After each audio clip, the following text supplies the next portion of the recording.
Hello, everyone. Welcome to Autistic and ADHD Wellbeing at Work and Beyond, also known as Thriving Neurodivergently. My intention was to talk about how neurodivergent people can thrive, mainly in the workplace, because I'm making this presentation specifically for Sandia National Laboratories, and really excited to be talking to you all. Have had just wonderful interactions with Sandia people and community for the last 15 years, and so I'm really excited to be with you all and share some information about how we can support neurodivergent people in our community, and if we are neurodivergent ourselves, how we can best be supported. I'm guessing that this talk will be about 45 minutes, but it will definitely be under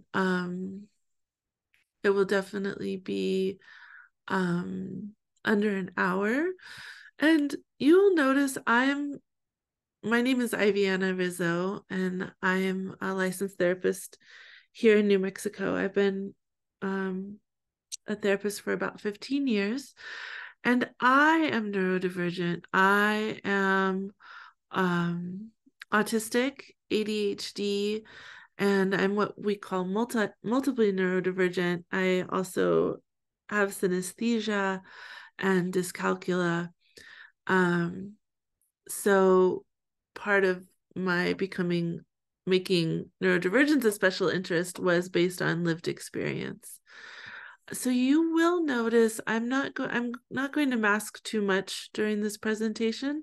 I'm going to try to show up kind of as my ADHD self. And so there may be some differences in the way that I speak, or maybe my communication style maybe would be more obvious if we were in person, but you may pick that up a little bit. Sometimes I have a little bit of delayed processing, or I will stutter. Sometimes I'll lose words. So again, I'm a local therapist. At the end of this presentation, I'll share my contact information so you can reach out to me if you'd like. Also, you can be taking notes or questions, and you can share those in the chat if you'd like. And then if we have time, possibly we'll get to those today. And if not, I can always come back and present again, or we can try to answer those questions as a community if we have time today as well. You will hear me. So when we talk about autism specifically, and disability more generally, there's people who prefer to say I am disabled, and there are people who prefer to say I'm a person with disability. There are people who prefer to say I'm autistic, and there are people who prefer to say I'm a person with autism. Very generally speaking, most autistic adults tend to say I'm an autistic person, or I'm autistic. Sorry, I'm autistic, because we feel like it's really such a core piece of us. It's not just a little part, it's a core way that we process. But some people will use with, or some people will say I'm on the spectrum, or some people will say I'm neurodivergent. Some people might say I think I might be autistic, and all of those are okay by me. It's an ongoing discussion of language. So identity first language refers to saying that the identity, like disabled or autistic, and person first language would be I'm a person with. So really, I want you to walk away from this presentation knowing what neurodivergence is and how to support neurodivergent people. So neurodivergence refers to people with brain-body systems that process, learn, and behave differently than what might be considered normal. These differences are generally assumed to be biological in nature. Autism and ADHD are examples of innate, not acquired neurodivergence. Neurodiversity is the full range of processing and functioning variation that exists in humans. The neurodiversity affirmative movement argues that diversity in human cognition is normal and that differences should not be pathologized. So sometimes you'll hear people say, I'm neurodiverse. That's fine, they can say that, but it's not technically correct because neurodiversity, you would have to be like, it means that you contain every type of variation. So like biodiversity would be an example, like biodiversity means that there's all this variation. So if a person has more than one way in which they are neurodivergent, we say multiply neurodivergent. But neurodiversity itself is just that full range of the way that brains work and would include neurotypical. Neurotypical refers to kind of this idea that there's a normal brain. Some people would argue that that is not true, that there is no such thing as a normal brain. But we'd certainly have ideas of neuronormativity. That's the assumption that neurotypicality or a normal brain is the only correct way to think and behave, and that neurodivergence needs to be fixed, or kind of pathologizing that neurodivergence. Some people believe that a large part of autistic and ADHD disablement is due to this type of thinking. So the concept is that we as neurodivergent people would have a much easier time and be able to enter into more settings easily if there weren't these expectations of what if neurotypicality was not the majority expectation.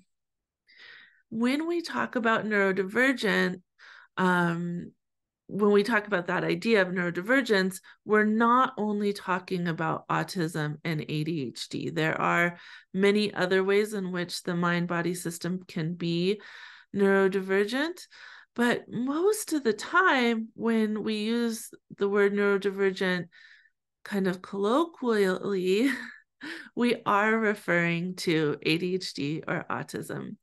But just so you know, sometimes if you hear somebody say neurodivergent, they're referring to things like dyslexia, dyspraxia, dyscalculia, giftedness. A lot of people don't know this, but giftedness is considered a neurodivergence. So I would imagine that many people at Sandia have been designated as gifted at some point in their lives, and that's a neurodivergence. Synesthesia, OCD, traumatic brain injury, post-traumatic stress disorder, sensory processing disorder, Tourette's, epilepsy, Down syndrome, misophonia, etc. There are many ways in which our brains can, our brain-body systems can really process the world in significant and durably different ways. So let's see.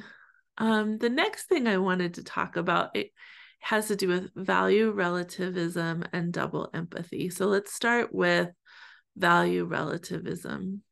I really like to talk, sorry, I shouldn't be doing that with my arrow. It's going to confuse you guys.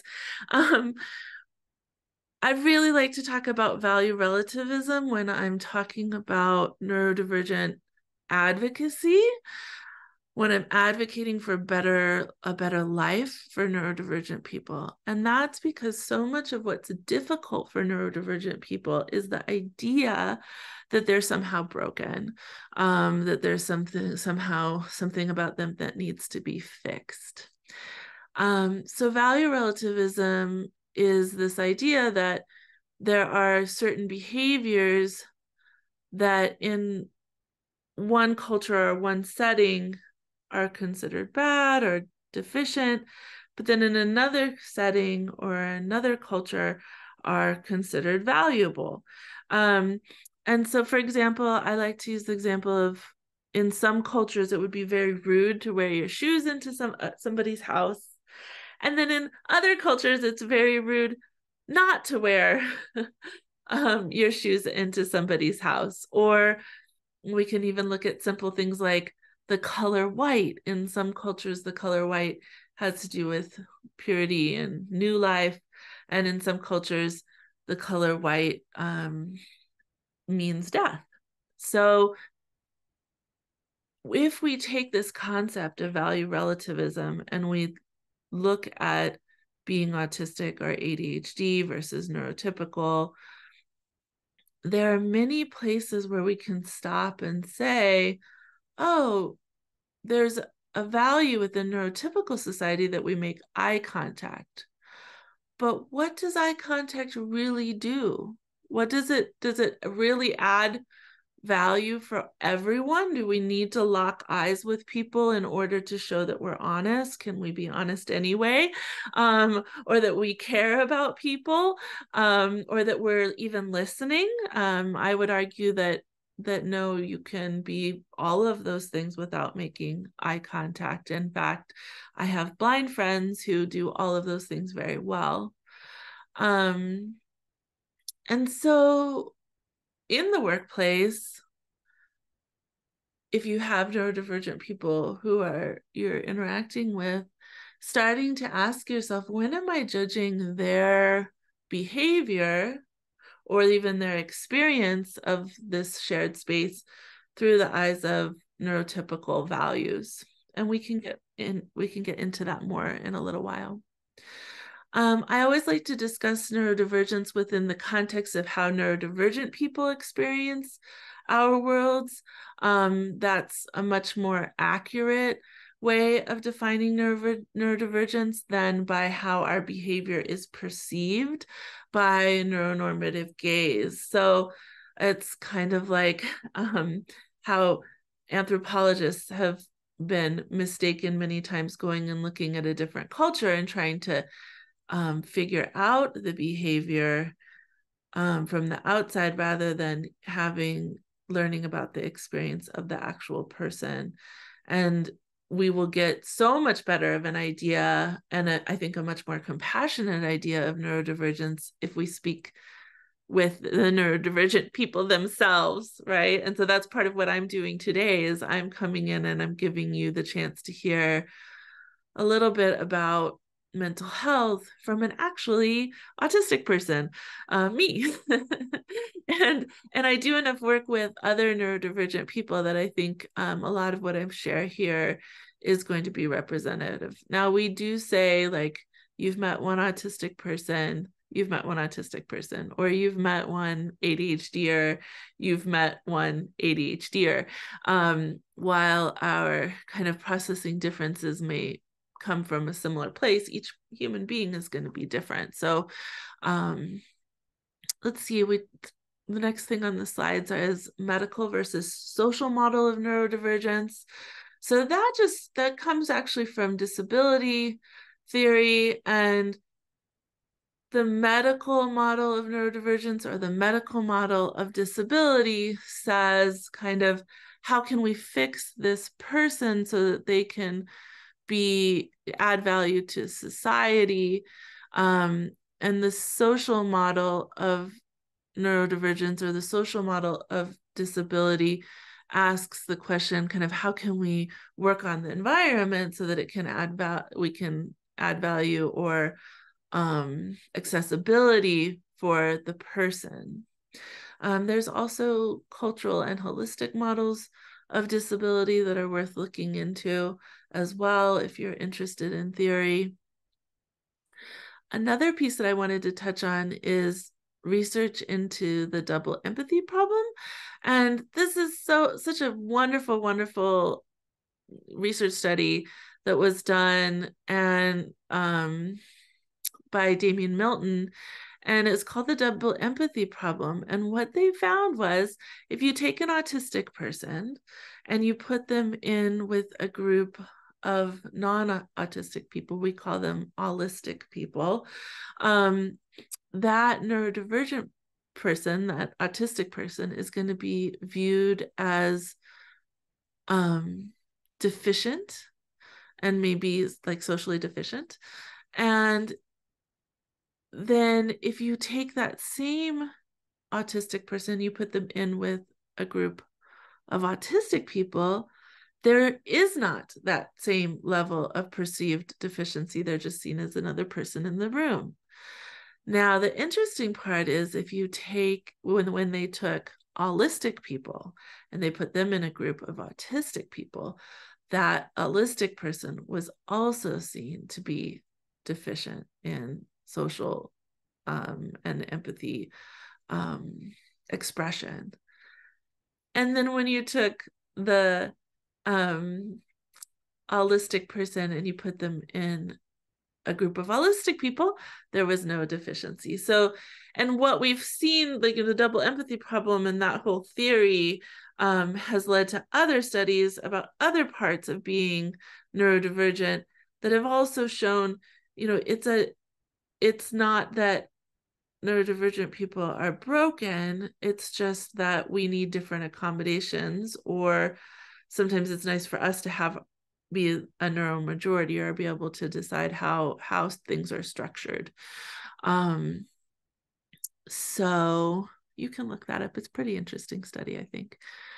And that was specific to autism, the double empathy problem. So we'll talk a little bit later about traits versus symptoms. I like to, if we're looking at medical versus social model, I love to talk about autistic or ADHD traits rather than symptoms of autism or ADHD. I think it's kind of nicely non-pathologizing.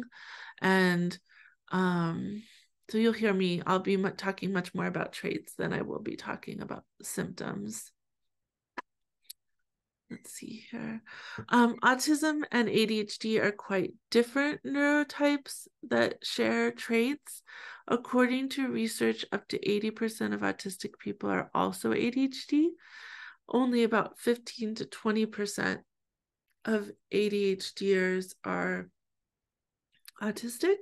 So a lot of times people will be diagnosed as ADHD, and then later on they'll find out that they're also autistic. But many, many, many autistic people are also ADHD, and we call that ADHD. So I would refer to myself as ADHD.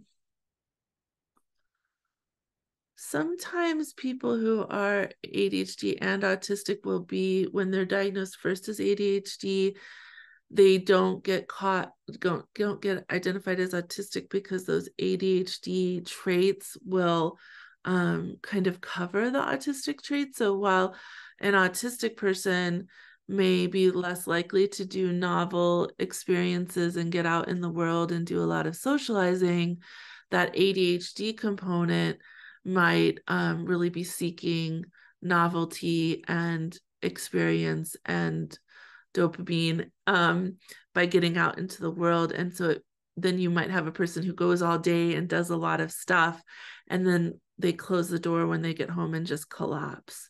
But when you talk to people who are ADHD, sometimes they're frustrated by those two components, but I think there's a lot of beauty in that combination as well.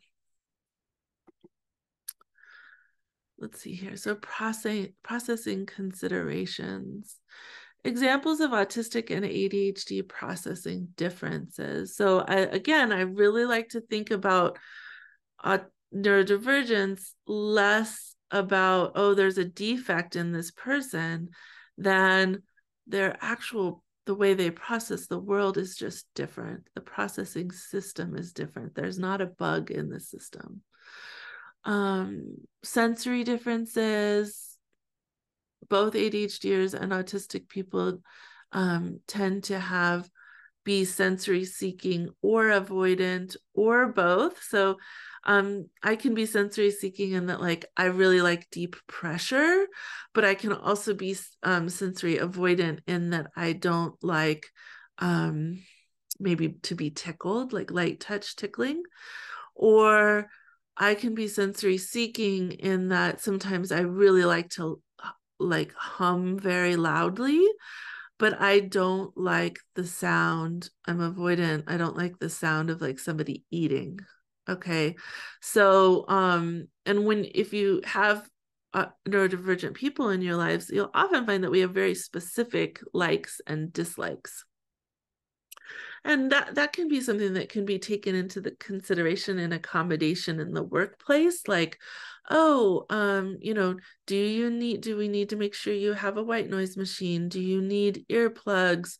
Do we need to make sure that if there's food being prepped in a certain room, that there's an air filtration system for you?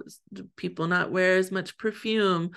These kind of things can be really helpful and can feel really good to the neurodivergent person, like, oh, I belong here. Food preferences and interoceptive differences. So food preferences can be very different for neurodivergent people. We may have same foods that we like to eat every day, or certain textures might be important. And then interoception is our ability to feel what we're feeling inside of our bodies.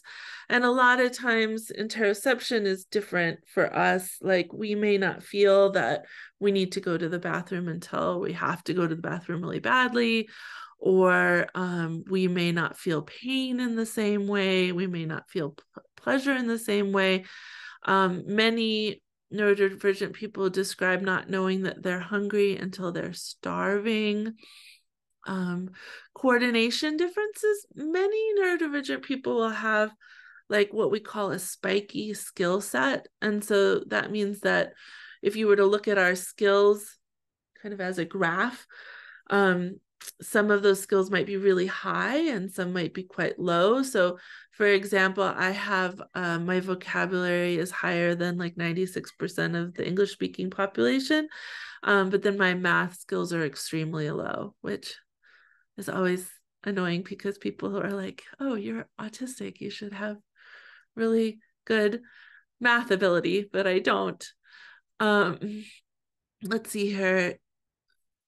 Anyway, so with that spiky skill set, coordination can be impacted because we maybe tend to use more of our gross motor skills or more of our fine motor skills, or we don't get as much practice with certain types of coordination when we're young.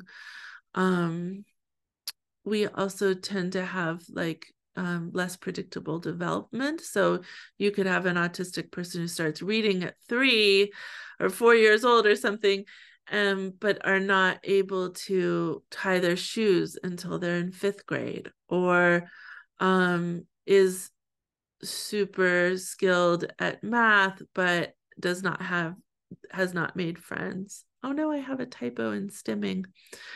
The next one is stimming. Stimming is self-stimulatory behavior, and that can look like, right now as I'm talking to you, I'm playing with one of my rings. There's usually some part of my body that is moving in a repetitive way. Maybe I'm tapping my toes, maybe I'm chewing on the inside of my mouth. Sometimes I have mental stims, so I'm going over something and over something and over something.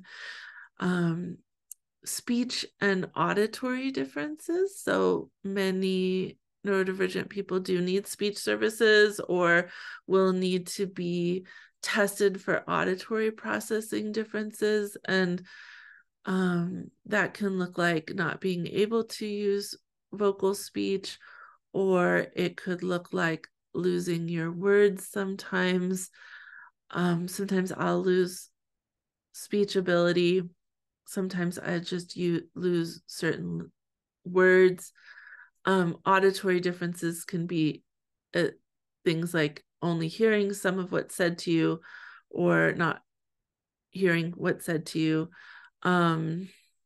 Asynchronous development we touched on, and that's like not having typical developmental milestones is very common. It's part of how we diagnose ADHD and autism.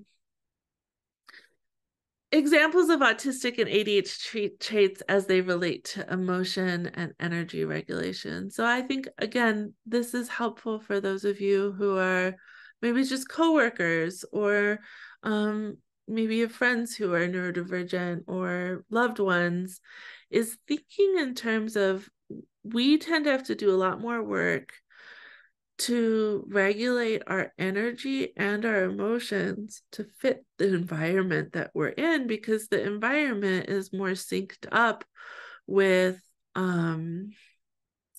neurotypical ways of being. So this can look like masking. Masking is it's kind of like code switching, but for a neurotype. So if I'm autistic and I don't have a lot of social energy, or maybe my normal way of socializing, it would be considered awkward or strange maybe to neurotypical people, then masking would be me learning how or to imitate neurotypical ways of being. Might be me putting on an extra smile, or giving people compliments, or forcing myself to give eye contact. And the thing about masking is it's quite exhausting. It while it can be a wonderful survival technique, it does take energy, and it's kind of a, something we do to serve the comfort of neurotypical people. So if you have a work environment where you can say, how can we reduce the need for masking, where we're not asking autistic or ADHD people to act more neurotypical, where we're looking at that value relativism and saying, like, is it really important for us to have as a value that people meet in person and do small talk social stuff? That might be an example of a workplace saying, we're going to take care of the emotion and energy regulation of our neurodivergent people by not insisting on small talk type social gatherings. Rejection sensitive dysphoria is common to both autistic and ADHDers. Some people don't experience this at all. It's RSD for short. And it's kind of like an overreaction to the sense of being rejected. Some people theorize that it is because many of us had to work really hard as children to learn the rules of what was socially acceptable, so that when we feel rejected, it feels extra bad because we've put so much work into it. That's one theory. But it's something that neurodivergent people can work on, so that there are ways to work with the therapist to not have it be so impactful when you feel perceived rejection. Creativity is a wonderful way to for neurodivergent people to regulate our emotions and energy. Monologuing is a wonderful way for us to get our thoughts out. Interest-based nervous system refers to the fact that both ADHDers and autistic people are going to do way better if our nervous systems, our brains, can be focused on the things that we're interested in. Both autistic and ADHDers have a hard time when we have to be focused on mundane things or things that feel illogical to us, and even more so if they seem immoral, or immoral is a bad word, but hurtful to others, or like, this is not a good thing to be doing. Like, I disagree with this from a values perspective. That's really going to exhaust us.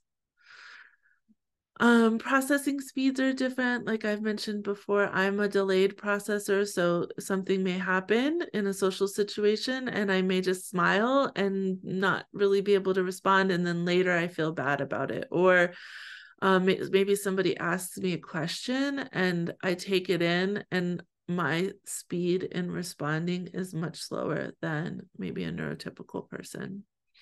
This can also impact grief and how we respond to crisis. Focus and task switching, both ADHDers and autistic people are hyper focused on their interests, and Both have difficulty with task switching, especially if we're focused on something we're interested in. And that can feel like we're being rude. Like if I'm really interested in something and somebody walks up to me and tries to get my attention, it feels like I have tentacles on what I'm interested in, and they're like cutting away my tentacles to get my attention. So that's something, again, that neurotypical systems can be aware of, is like, how do we interrupt people while they're focusing on things.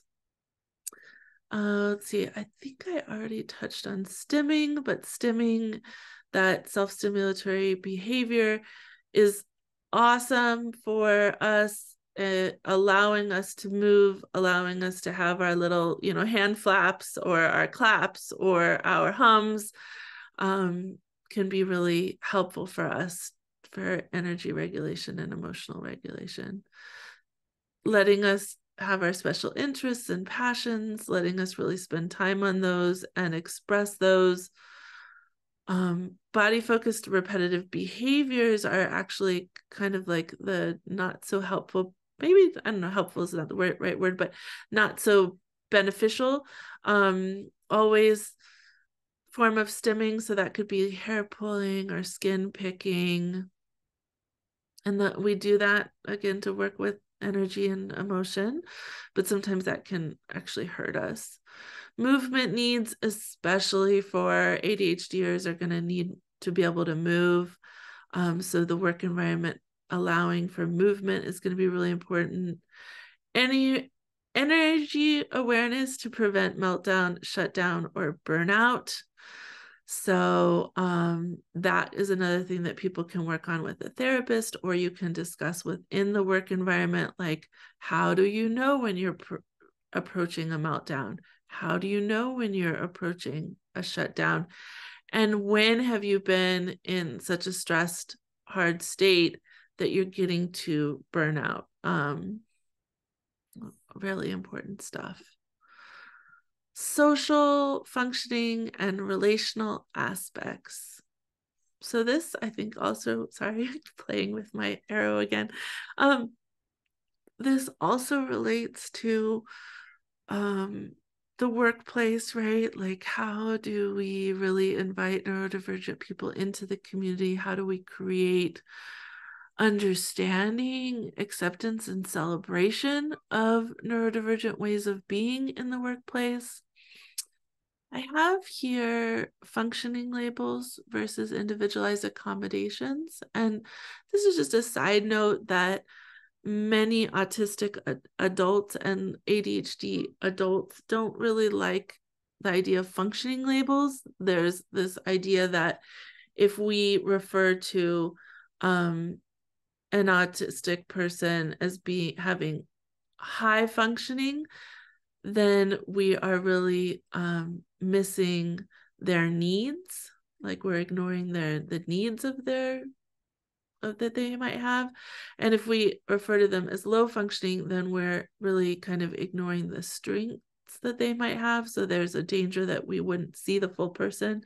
This happens a lot, where there's an idea in neurotypical society that low functioning autistic people are lesser than. And so we don't use that terminology. We, in the autistic adult advocacy community, we talk about needs. So accommodation needs. Some of us have higher support needs, and some of us have lower support needs.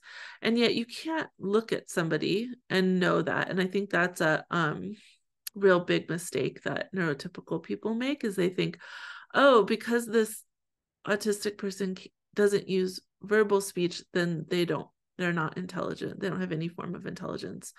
Or because this person is quote unquote high functioning, they don't have any of those needs, those real needs that the other autistic people have. An example I like to use with myself is like I really do have quite a lot of disability, and I've centered my life around my strengths, so that I can make a living and I can have lots of wonderful things going on.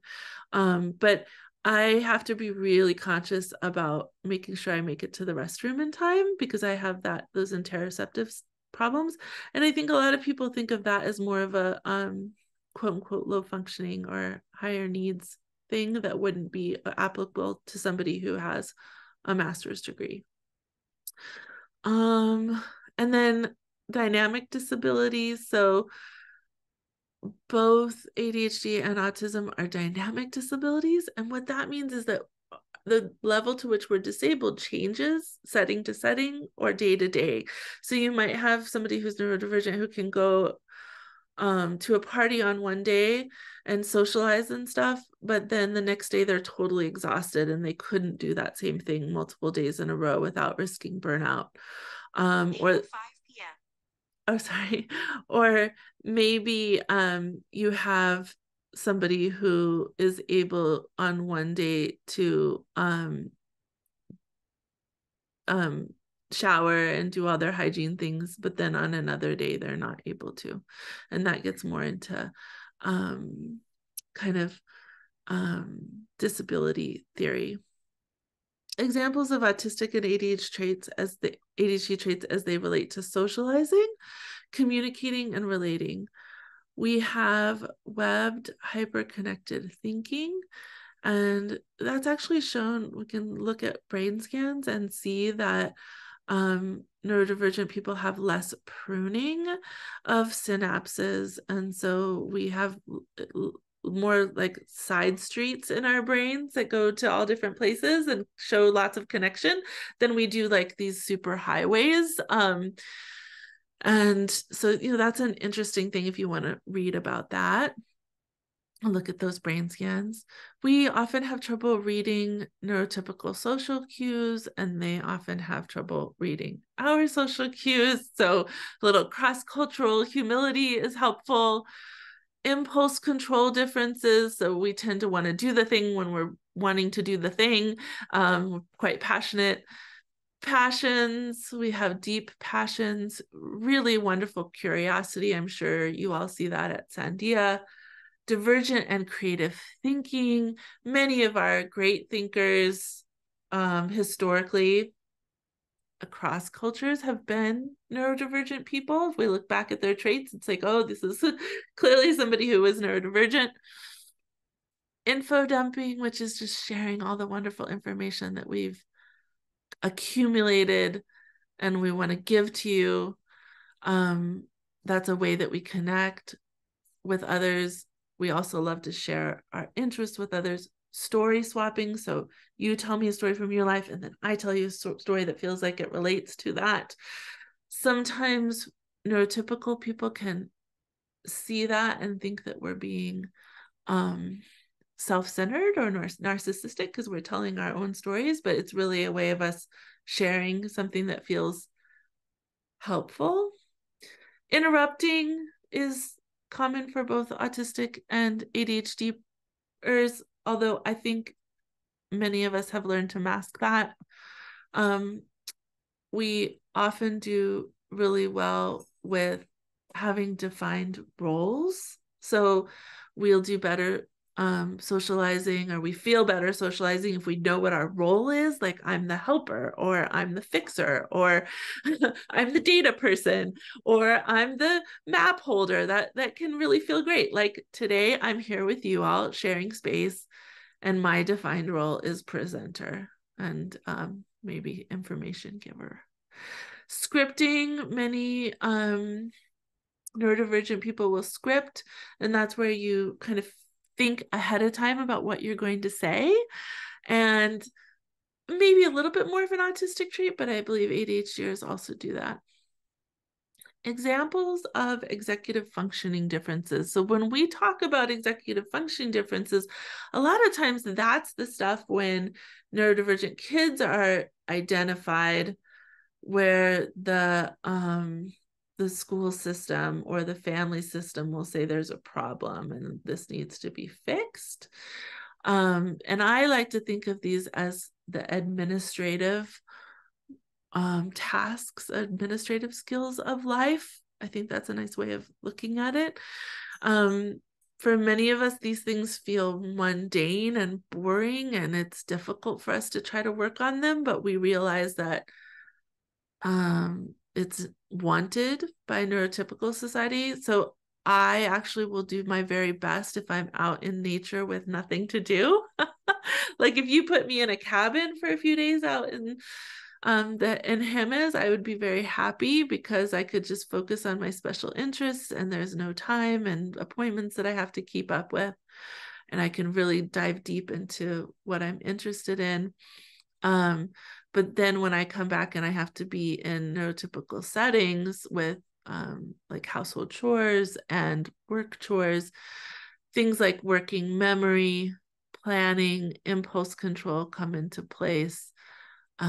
Putting our attention in certain places, staying organized, task initiation and completion, time management and awareness, hygiene, flexibility, prioritization, and these other life administration skills are all things that many neurodivergent people feel shame around because we were never told like this is something that doesn't come naturally to you, but and for a good reason. Like it's just not within your processing wheelhouse. You're going to have to find hacks in order to do this. It probably will never be natural. You'll have to figure out ways to make it happen. For example, I will forget to eat because I don't have working memory or time awareness. So I wear 4 bracelets on my left arm, and each time I eat throughout the day, I switch the bracelet to my right arm so that I remember to eat. Because if I look at my arm, I can say, oh, I've only eaten this many times. I need to go eat so that I'm not starving by nighttime. Important concepts that relate to executive functioning skills are body doubling. Body doubling is where I have to do one of these executive functioning skills and it's really hard for me. So I'm going to meet up with a friend and having them there, or I'm going to jump on a Zoom call with a friend and having them there helps me. Establishing accommodations. So pre-establishing, this would be a good thing for Sandia to do, like, what are the accommodations you need? How can we have those in place before there's a problem? Uninterrupted time so autistic people tend to not love background noise and ADHDers tend to like a certain kind of background noise, helps with working. Clutter can be very difficult for us. We may create clutter, but we also really have a hard time focusing when there is a lot of clutter. Routine is very important. For ADHDers, novelty is really helpful. Movement. Again, I had mentioned shame can be a component of executive functioning. Like it can impact our executive functioning, and it can be created by our perceived deficits. Inertia, which is getting stuck in decision making.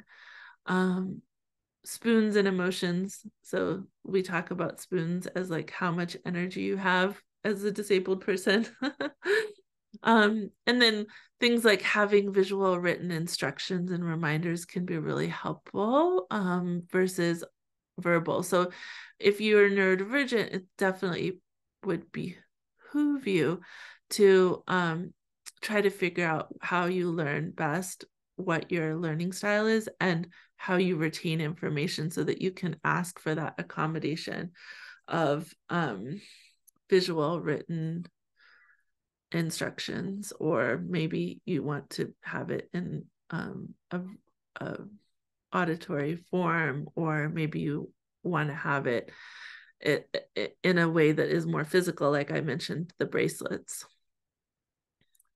Examples of neurodivergent strengths would be, we have incredible special interests. One of my special interests is neurodivergence. Another one is mental health. So during my 15 years of being a therapist, I have I'm certified in EMDR and IFS, and I'm an insomnia specialist, and I have all of these wonderful special interests. And I love hanging out with other neurodivergent people because we have these really deep interests, and you can learn so much from us.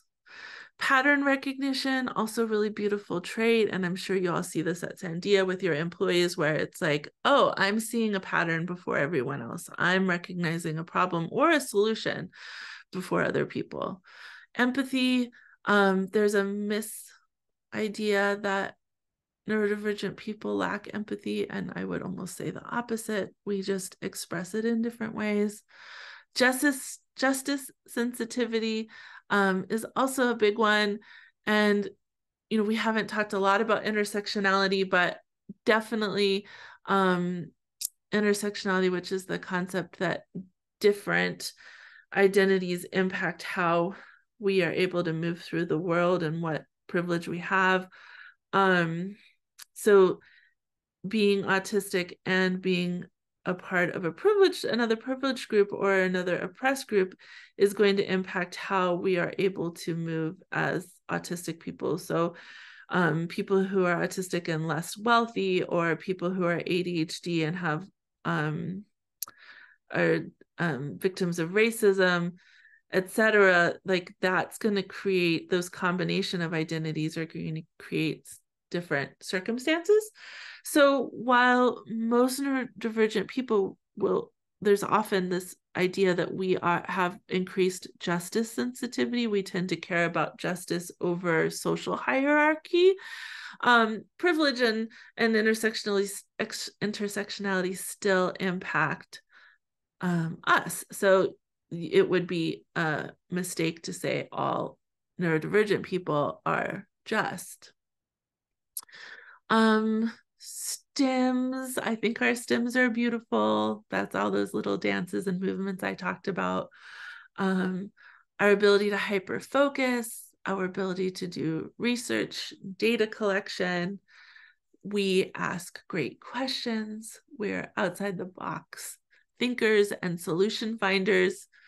We have super senses. We can there have been studies that show that we have increased weather salience, which is ability to predict the weather, detail salience, unique expression and interpretation. Many artists and creatives are neurodivergent.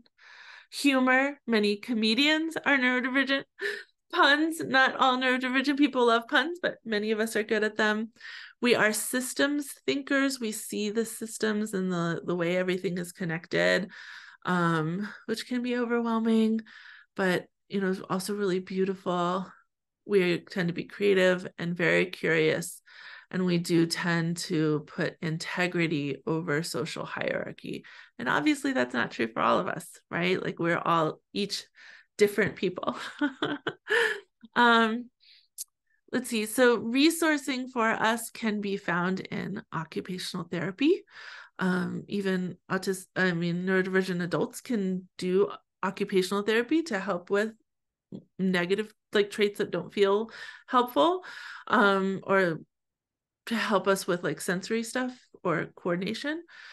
Neurodivergent affirming therapy or coaching, which is what I offer. I'm a therapist. I also support coaches for people. I think coaching can be really helpful.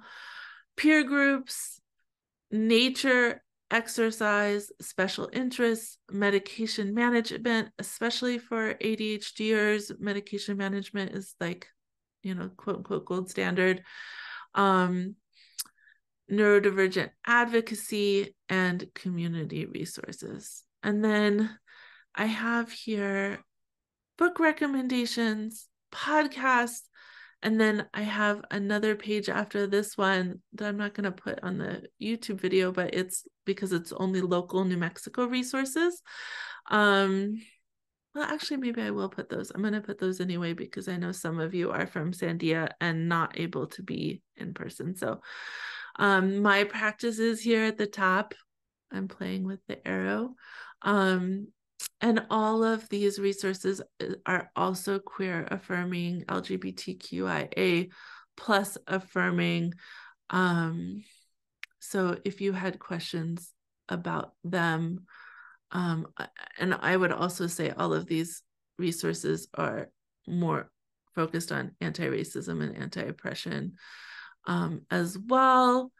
So yeah, I feel like that's, I've shared a lot today, and maybe not even all that I wanted to share, but we didn't have a ton of time. So if you have questions, maybe I can come back and share again, or you can send them to the people who are running this, or if you're looking at this on YouTube, you can put it in the comments. Now I have to figure out how to stop the recording. I'm not sure. Let's see here.